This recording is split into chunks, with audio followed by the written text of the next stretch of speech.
Pascal, c'est ça? Excusez-moi.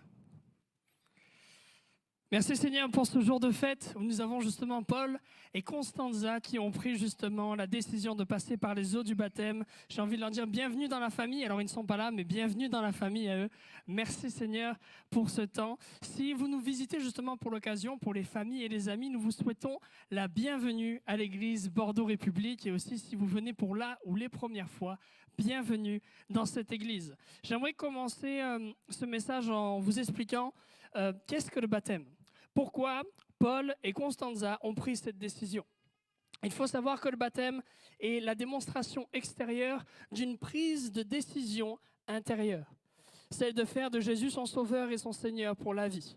Alors, comme ils nous l'ont dit, un jour, Paul, tout comme Constanza, ont été touchés par l'amour de Dieu, manifesté par Jésus avec sa mort et sa résurrection. Alors, ils ont eu l'humilité de se remettre en question. Ils ont envisagé finalement de se dire, ben oui, moi aussi j'ai fait des erreurs dans ma vie. Moi aussi finalement je n'ai pas été tout blanc toute ma vie. J'ai eu des mauvaises actions. Et ils ont décidé de demander pardon au Seigneur pour cela. Et aujourd'hui, par cet acte du baptême, ils nous témoignent leur engagement. Vous savez, le baptême vient d'un mot grec qui se dit baptizo, qui signifie immerger. Alors, on les a immergés dans l'eau et quand nous les immergeons dans l'eau, en fait, nous disons symboliquement qu'ils sont morts à cette ancienne vie. Cette vie qui finalement était dans le péché, cette vie où finalement ils étaient loin de Dieu. Et ensuite, nous les ressortons de l'eau et nous disons qu'ils expérimentent comme une renaissance, une vie nouvelle avec Jésus. Et bien sûr, j'ai envie de vous dire, il n'y a rien de particulier dans cette eau, si ce n'est peut-être un peu de chlore. Mais il n'y a pas de propriété magique, il n'y a rien de quelque chose de particulier. Elle ne purifie en rien Paul et Constanza. Et la Bible nous dit ceci dans 1 Pierre chapitre 3 verset 21. Cette eau était une figure du baptême qui n'est pas la purification des souillures du corps, mais l'engagement d'une bonne conscience envers Dieu et qui maintenant vous sauve, vous aussi, par la résurrection de Jésus-Christ. Voilà ce qu'est le baptême. Sans plus tarder, j'aimerais vous parler maintenant de mon message de ce matin qui s'intitule « Ce Dieu qui fait bouger les murs ». Ce matin, j'aimerais vous parler de la puissance de Dieu dans nos vies, notamment dans nos épreuves. Et nous croyons que Dieu parle à travers sa parole ce matin. Nous croyons que Dieu parle à travers la Bible. Et vous savez, j'ai l'habitude du coup de prêcher à la jeunesse. Et quand je prêche à la jeunesse, avant que nous puissions ouvrir la parole, je leur dis souvent ceci. J'aimerais que là maintenant, tu puisses commencer à prier intérieurement dans ton cœur. Que tu puisses demander à Dieu, ce matin, touche-moi. Ce matin, parle-moi. Nous allons ouvrir la parole de Dieu et nous croyons que Dieu parle à travers la Bible. Alors que là maintenant, vous puissiez commencer intérieurement à demander, mais Dieu, et si ce matin tu touchais mon cœur? Je veux être vraiment ouvert à ce que tu vas me dire ce matin. Alors je vous invite à ouvrir la parole de Dieu avec moi dans le livre des Actes des Apôtres, au chapitre 16 et au verset 25. Le livre des Actes des Apôtres, chapitre 16 et verset 25.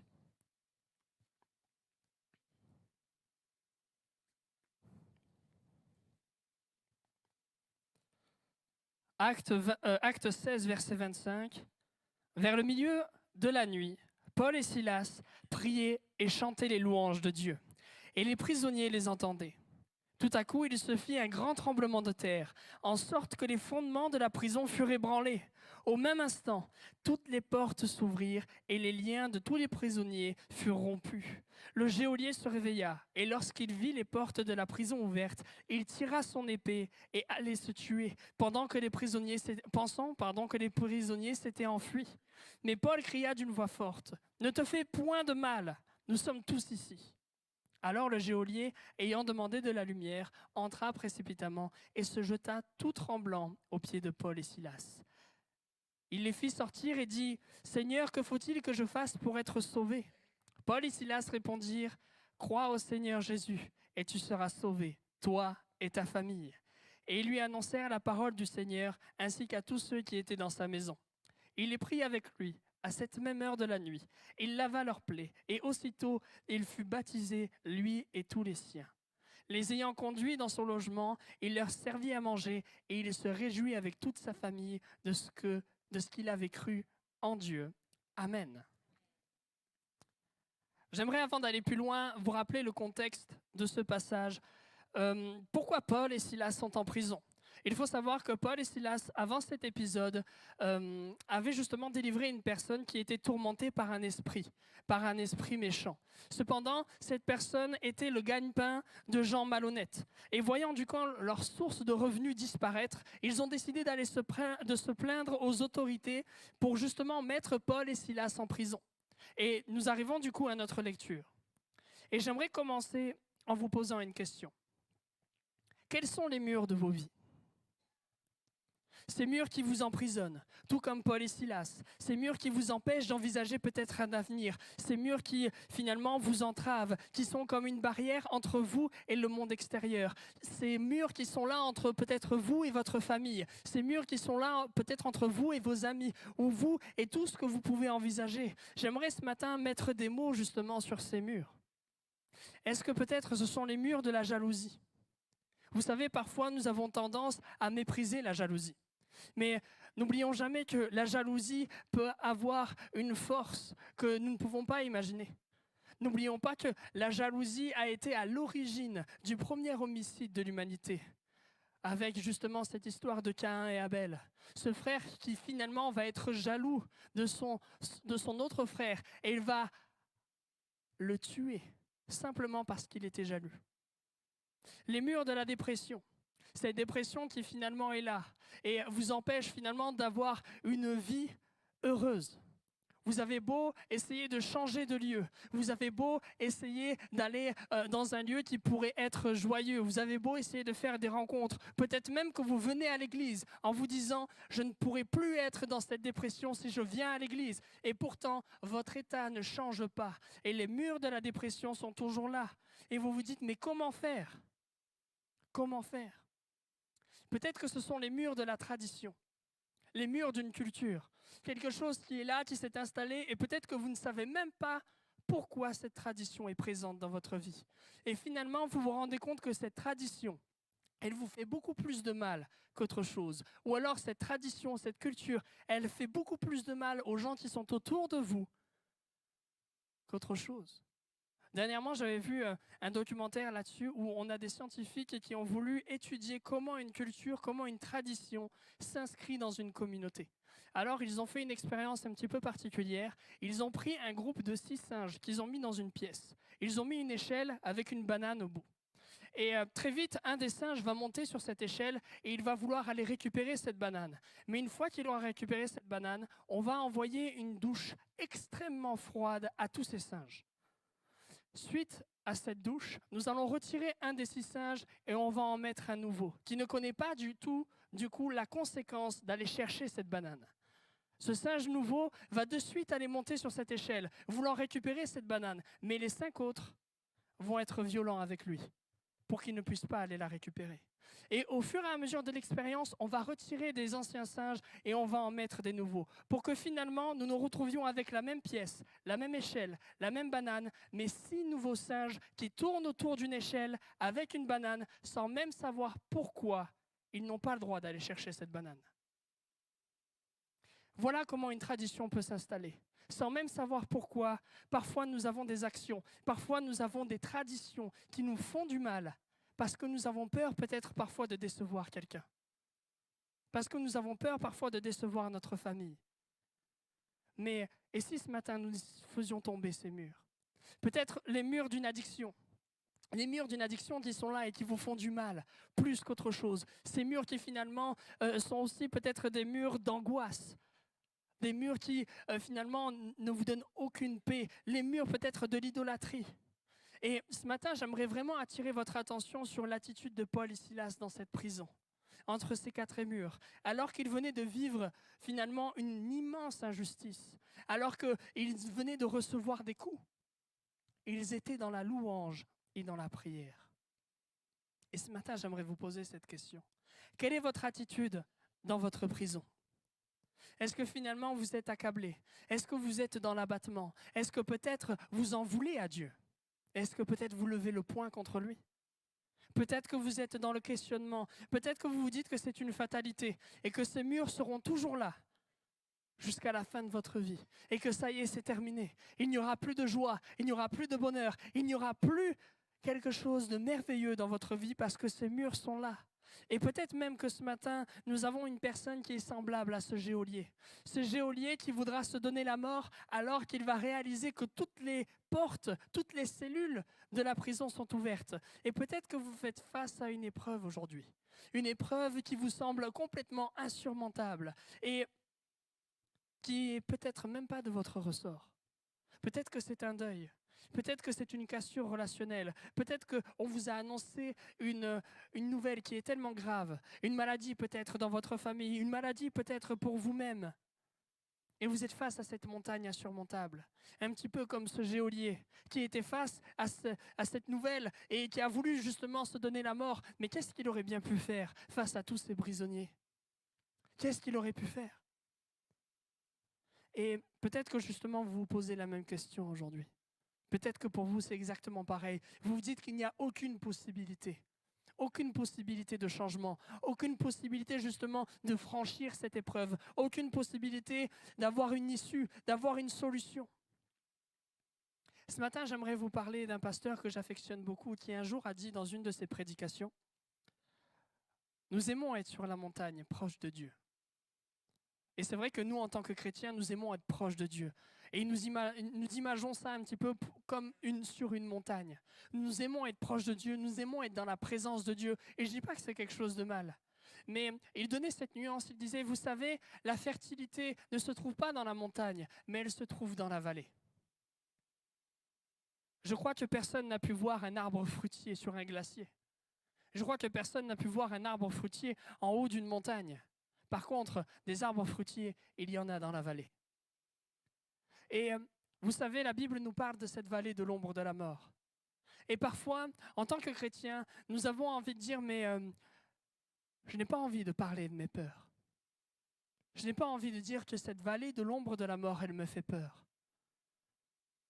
Mais dernièrement, je disais à la jeunesse, tu as le droit de dire que cette vallée de l'ombre de la mort, elle fait peur. Cette vallée de l'ombre de la mort, elle fait peur, elle est pressante, elle est stressante, elle est oppressante. Mais j'ai envie de vous dire, vous ne craignez aucun mal, parce que vous n'êtes pas seul. Vous n'êtes pas seul, parce que Dieu est avec vous, parce que Jésus est avec vous. Et c'est merveilleux parce que justement, Paul tout à l'heure le disait. Je ne voyais pas Dieu, je ne l'entendais pas, je ne pouvais pas le ressentir, mais je savais qu'il était en train d'agir à sa manière. Et j'ai envie de vous dire, justement, c'est le but de la vie chrétienne. C'est de justement ne plus avoir peur de cette vallée. Et peut-être que ce matin, votre solution serait simplement de confesser cela. Et si ce matin, vous vous avouez à vous-même que vous avez peur pour pouvoir réussir à franchir cette épreuve, pour pouvoir réussir à franchir cette vallée, pour pouvoir réussir à la traverser, et finalement ne plus avoir peur et lui faire confiance.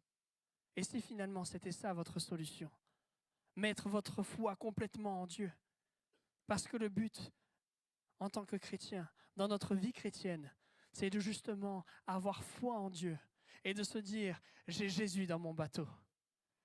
J'ai Jésus qui est avec moi. J'ai Jésus qui, peu importe la tempête, peu importe ce qui se passera, oui, cette vallée de l'ombre de la mort, elle fait peur, oui, mais à travers ces épreuves, je pourrai grandir et je pourrai les connaître. Alors, peut-être que certains se disent, mais j'ai peur. J'ai envie de vous dire alors, louez votre Dieu. Louez votre Dieu dans votre épreuve. Louez votre Dieu comme Paul et Silas l'ont fait dans cette prison. Dans Jacques chapitre 1, verset 2, « Mes frères, regardez comme un sujet de joie complète les diverses épreuves auxquelles vous passez. » Par lesquelles vous êtes exposés. Toutes ces épreuves qui sont là pour finalement vous faire connaître Dieu, des nouvelles facettes de sa personnalité. Peut-être que ce matin, votre Dieu attend que vous puissiez le louer. Peu importe les circonstances, comme Paul et Silas, ce matin, loue ton Dieu, car les épreuves sont là pour que vous puissiez vous rapprocher de lui. Parce que finalement, sans la prison, Paul et Silas n'auraient peut-être jamais pu vivre ce miracle de ce tremblement de terre dans cette prison. Peut-être que sans votre maladie, vous n'auriez peut-être jamais pu vivre cette guérison miraculeuse. Peut-être que sans ces angoisses, vous n'auriez jamais pu connaître finalement la véritable paix. Sans cette dépression, vous n'auriez peut-être jamais pu connaître cette véritable joie. Et si ce matin, c'était le temps du miracle pour vous? Et si ce matin, c'était la fin de cette prison? Et si ce matin, c'était la fin justement de ces murs? Et si ces murs bougeaient pour vous aujourd'hui? Et si Dieu faisait bouger les murs pour vous aujourd'hui? Et si aujourd'hui Dieu créait un tremblement de terre si puissant dans votre vie pour que justement il puisse détruire ces murs qui vous emprisonnent? J'aime dire ce verset à la jeunesse dans Job chapitre 26 verset 14. Ce sont là les bords de ses voix. C'est le bruit léger qui nous en parvient. Mais qui entendra le tonnerre de sa puissance? Et ce matin, je vous pose la question. Qui a envie d'entendre le tonnerre de Dieu dans sa vie? Qui a envie de voir la puissance de Dieu expérimentée dans sa vie? Ce matin, vous avez la possibilité de sortir, non pas comme vous êtes venu, mais en connaissant le tonnerre de sa puissance. Je crois que c'est possible. Et si vous êtes là où les premières fois, votre épreuve actuelle va vous faire rencontrer Jésus. Comme ce geôlier qui, face à cette montagne insurmontable, va poser cette question merveilleuse. Il va dire, que faut-il que je fasse pour être sauvé? Et peut-être que ce matin, c'est votre question. Mais que faut-il que je fasse pour être sauvé? Comment rencontrer Jésus? Comment sortir de cette prison? Comment détruire ces murs qui cloisonnent ma vie? Eh bien, Paul et Silas vont donner une réponse à ce geôlier. Ils vont dire, crois au Seigneur Jésus et tu seras sauvé, toi et ta famille. Comme je vous disais tout à l'heure, Paul et Constanza l'ont vécu. Ils ont mis leur foi en Jésus. Et aujourd'hui, ils ont voulu que tout le monde soit au courant en se faisant baptiser. Et si ce matin, vous étiez là pour vous? Et si ce matin, vous étiez réellement là pour vous? Au-delà même peut-être des baptisés, même si on est très content pour vous, merci Seigneur. Mais si ce matin, vous étiez là pour vous? Et non, peut-être pas pour la musique, même si merci Seigneur pour la musique. Et si ce matin, vous étiez là pour vous, non pas parce que quelqu'un vous a invité. Et si ce matin, vous étiez là pour vous, non pas parce qu'une personne de votre famille vous a dit « Ah mais tiens, aujourd'hui, il y a des baptêmes, tu vas voir, ça va être une super journée, il va y avoir la fête. » Non, et si ce matin, vous étiez là pour vous? Et si ce matin, vous preniez cette décision de croire en Jésus, qu'il fasse justement un miracle dans votre vie en bougeant les murs qui vous font du mal, en détruisant ces murs qui vous bloquent. Et si votre épreuve, et personnellement, je ne sais pas ce que c'est. Je ne connais pas votre vie. Je ne sais pas par quoi vous passez. Et peut-être que vous allez me dire, mais tu ne me comprends pas. Mais j'ai envie de vous dire, et si ce matin, vous faisiez ce pas de foi et que justement, vous alliez rencontrer votre Sauveur à travers votre épreuve ce matin? Et si à travers votre épreuve, vous rencontriez Jésus? Dans Jacques chapitre 4, verset 8, « Approchez-vous de Dieu et il s'approchera de vous. » Ce matin, cela ne dépend que de vous. Souhaitez-vous devenir réellement libre? Libre de ces murs, libre de cette prison. Vous savez, ça me fait penser à cette rencontre de Jésus que nous pouvons retrouver dans la Bible. Ce fameux Nicodème, cet homme qui pourtant connaissait Dieu et qui va poser une question semblable à celle de notre geôlier. Comment obtenir la vie éternelle? Jésus va alors lui parler de la nouvelle naissance, cette œuvre qui se produit en nous quand nous réalisons que nous sommes pécheurs, quand nous réalisons finalement que nous avons fait des erreurs, quand nous réalisons que finalement que nous sommes loin de Dieu et que nous avons besoin de lui et que nous choisissons de vivre pour Jésus. Cette expression nouvelle naissance en grec se traduit par renouvellement de toute chose, comme une renaissance. Et si ce matin, c'était le jour de votre renaissance? Et si ce matin, c'était le jour de votre renaissance, le jour d'une rencontre avec Dieu, le jour où finalement vous allez rencontrer celui qui va détruire les murs qui vous enferment dans votre vie? Et si vous souhaitez devenir libre, si vous voulez que Dieu justement bouge les murs, j'ai envie de vous dire, il va falloir s'humilier et demander pardon. Demander pardon justement pour ce temps d'éloignement. Demander pardon pour ce temps où finalement vous avez tourné le dos à Dieu. Finalement, pour tout ce temps où vous n'avez pas voulu entendre parler de lui, pour tout ce temps où finalement vous ne lui avez pas laissé une place dans votre vie. Ce matin, vous avez la possibilité de demander pardon pour vos péchés. Parce que Jésus est mort sur la croix pour que justement ces péchés-là n'aient plus d'impact dans votre vie. Toutes ces erreurs, toutes ces mauvaises actions n'auront plus d'impact si aujourd'hui vous demandez pardon pour cela. et vous pourrez vivre une expérience merveilleuse, l'expérience de la croix. Parce que Jésus est mort sur cette croix et aujourd'hui il est ressuscité pour que vous puissiez vivre des miracles merveilleux, pour que justement il puisse détruire ces murs, pour que vous puissiez voir sa grandeur, pour que vous puissiez connaître le tonnerre de sa puissance. Et je crois que c'est possible. Peut-être que certains me diront, mais où était Dieu quand on m'a harcelé? Mais où était Dieu quand on m'a frappé? Mais où était Dieu quand cette personne avec qui j'avais tellement de sentiments, cette personne finalement que j'aimais tant est partie? Où était Dieu quand finalement j'étais dans mon divorce? Où était Dieu quand on me faisait du mal et que je souffrais en silence? Est-ce que je dois louer Dieu aussi pour ces épreuves-là? Vous savez, dans ces cas-là, il y a ce verset qui dit « Si quelqu'un scandalisait un de ses plus petits qui croit en moi, il vaudrait mieux pour lui qu'on suspendît à son cou une meule de moulin et qu'on le jette au fond de la mer. » Vous savez, Dieu n'est pas d'accord avec ce qui vous est arrivé. Vous savez, il y a aussi ce passage qui dit, après une énumération qui nous montre la droiture et la justice de Dieu, avec cette conclusion, c'est donc que le Seigneur s'est délivré de l'épreuve les gens pieux et réserve les injustes pour les châtier au jour du jugement. Vous savez, Dieu n'a pas fermé les yeux quand il vous est arrivé ces malheurs. Dieu n'a pas fermé les yeux quand on vous a fait mal. Il a pris note de tout ce qui s'est passé dans votre vie pour qu'un jour vous soyez délivrés. Pour qu'un jour, tout ce mal que l'on vous a fait, aujourd'hui peut-être, vous soyez complètement libre. Et pour que justement il y ait une justice. Je vais inviter les musiciens à revenir, s'il vous plaît. Ce matin, j'aimerais vous annoncer une bonne nouvelle. J'aimerais vous annoncer une nouvelle de joie. Vous avez la possibilité, comme je vous l'ai dit tout à l'heure, de ressortir de ce lieu, non pas comme vous êtes venus, mais avec quelque chose de plus, quelque chose qui vient de Dieu. Je crois que Dieu peut faire bouger les murs qui vous emprisonnent dans votre vie ce matin. Je crois que, vous savez, tout comme Paul et Constanza, ils sont le symbole aujourd'hui d'une véritable liberté en Jésus. Et ce que je voudrais, c'est que vous puissiez vraiment comprendre ceci. Vous puissiez vraiment vous imprégner de cela. Vous savez, pour être honnête, je me suis inspiré d'un chant qui a été créé pendant la période du Covid. Ce chant dit ceci: « Lorsqu'un Dieu déterminé entend le cri de son peuple confiné, il fait bouger les murs. » Et comme je disais, ce chant a été écrit pendant la période Covid, pendant le premier confinement. À ce moment où finalement, on ne connaissait rien du Covid. On avait juste peur du confinement. On avait peur, peut-être même que certains se disaient, il n'y aura pas de après confinement. On sera toujours comme ça. C'est fini. Maintenant, il va falloir s'adapter à une nouvelle vie. Et puis finalement, nous voilà ici ce matin.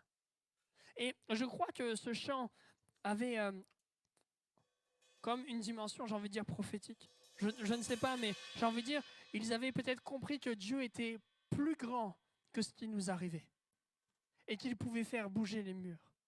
Et si ce matin, vous compreniez ceci, que Dieu est bien plus grand que cette montagne qui se dresse devant vous, que Dieu est bien plus grand que l'épreuve qui est présente dans votre vie, que vous veniez ici pour la première fois ou que vous veniez ici peut-être depuis tout petit.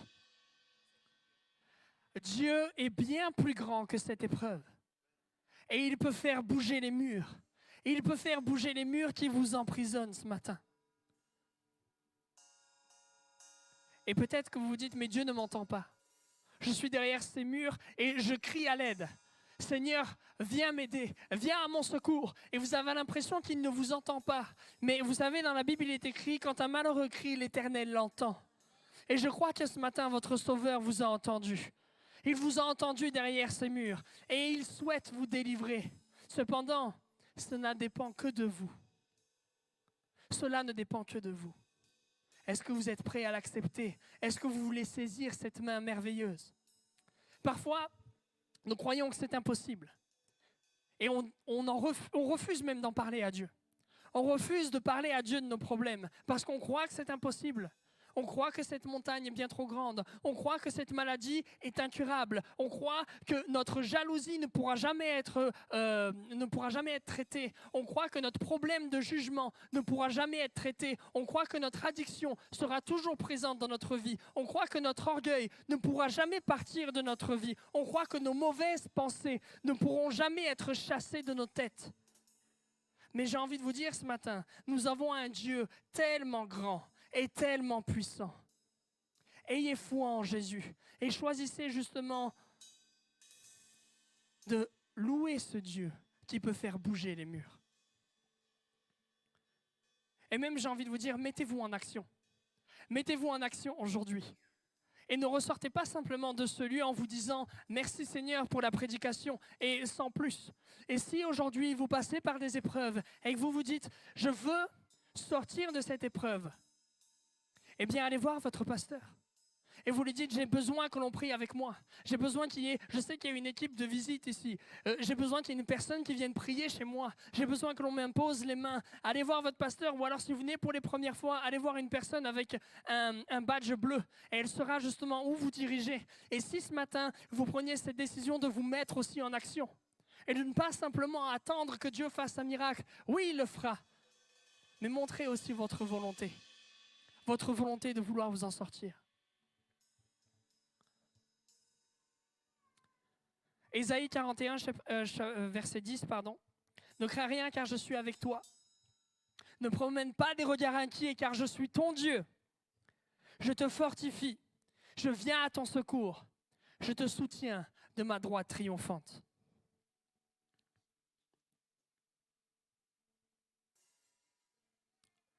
J'aimerais finir simplement avec un témoignage.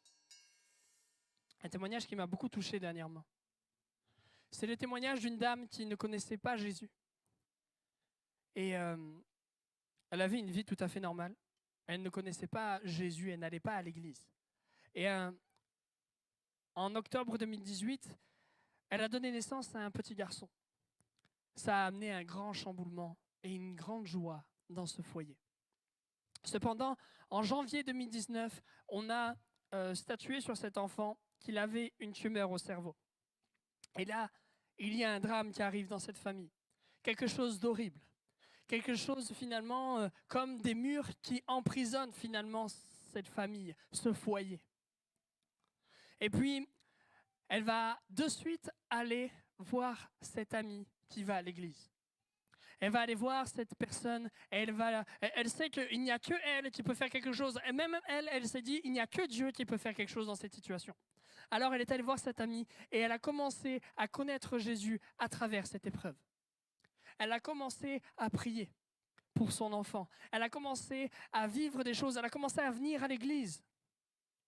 Et puis, son état s'est amélioré et cet enfant a pu revenir à la maison. Cependant, je vous passe un petit peu des étapes. Cet enfant a dû retourner en soins intensifs. Et là, c'est de nouveau des murs qui viennent dans cette vie. Quelque chose de dur, quelque chose de difficile. Et ils se disent, mais qu'est-ce qui se passe? Et ils comprennent que là, c'est la fin. On dit, c'est fini, on ne fait plus de chimiothérapie, on arrête tous les traitements. On arrête tout. Et ils ont eu la possibilité de pouvoir fêter une dernière fois l'anniversaire. Et puis ensuite, elle a pu dire au revoir à ce petit garçon.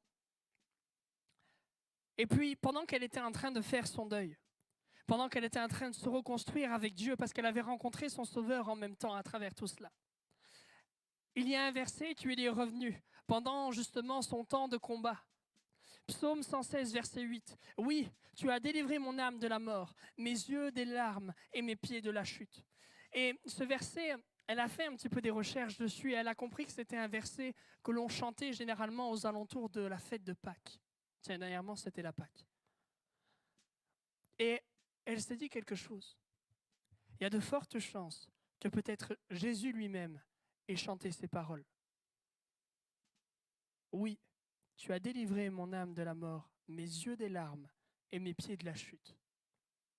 Alors qu'il savait qu'il allait mourir. Et elle a réalisé à ce moment-là que, en fait, Dieu avait fait quelque chose de merveilleux à travers cet enfant. Dieu, en fait, l'avait déjà délivré de la mort, cet enfant. Et avait délivré cette femme aussi de la mort parce qu'elle avait pu rencontrer Jésus. Elle avait pu rencontrer son Sauveur. Alors, elle se dit que parfois, en fait, il y a des gens qui viennent la voir et tu lui dis, mais il n'y a aucun miracle dans ton témoignage. Il n'y a rien qui s'est passé. Et elle dit, alors oui, c'est vrai, il n'y a pas eu de miracle physique. Il n'y a pas eu de guérison. Mais mon miracle à moi, il dure jusque dans l'éternité parce que j'ai rencontré mon Sauveur. Et ce matin, peut-être que vous vous attendez à un miracle physique. Et nous le croyons, je vous l'ai dit tout à l'heure. Nous croyons que Dieu peut faire des choses merveilleuses. Mais peut-être que ce matin, la chose la plus importante dans votre vie, c'est que vous puissiez vivre un miracle qui dure dans l'éternité. Un miracle qui dure jusque dans l'éternité. Et pour cela, il faut que vous puissiez rencontrer Jésus. Je vous invite à fermer les yeux avec moi. Si vous n'avez pas l'habitude, je vous explique, on va simplement prier pour vous.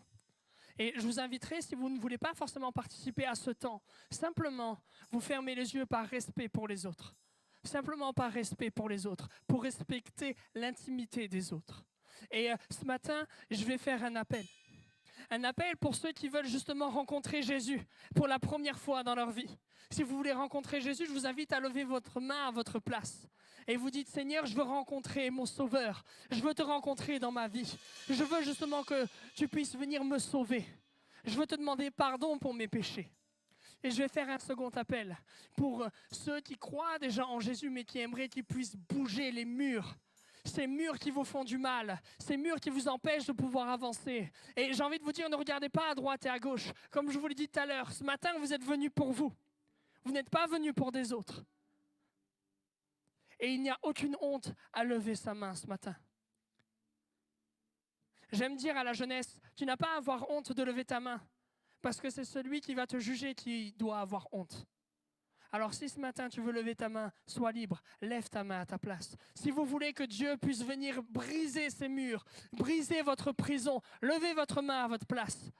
Si vous voulez justement rencontrer Jésus, levez votre main à votre place. Si vous voulez sortir de cette prison, si vous voulez être libre aujourd'hui, vous avez la possibilité de sortir de ce lieu différent.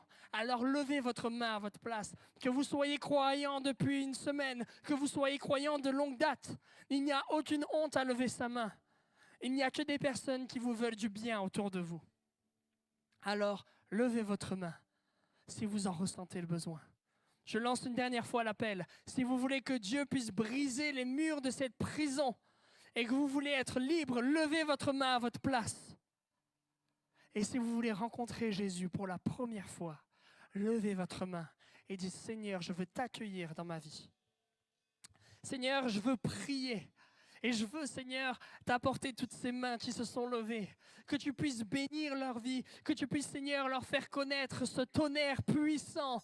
Que tu puisses venir, Seigneur, détruire ces murs. Que, Seigneur, tu puisses les rendre libres, mon Dieu. Seigneur, viens toucher leur vie. Viens faire une œuvre merveilleuse. Viens faire quelque chose de puissant. Viens éblouir nos yeux, Seigneur, par ton admirable lumière, Seigneur Jésus. Seigneur, viens aussi bénir ceux qui veulent te rencontrer. Que, Seigneur, tu puisses les sauver à salut. Que Seigneur, ce matin, ils puissent changer de vie et qu'eux-mêmes, ils puissent dire, il y aura un après et un avant ce jour. Parce qu'aujourd'hui, j'ai rencontré mon Sauveur qui est Jésus. Amen.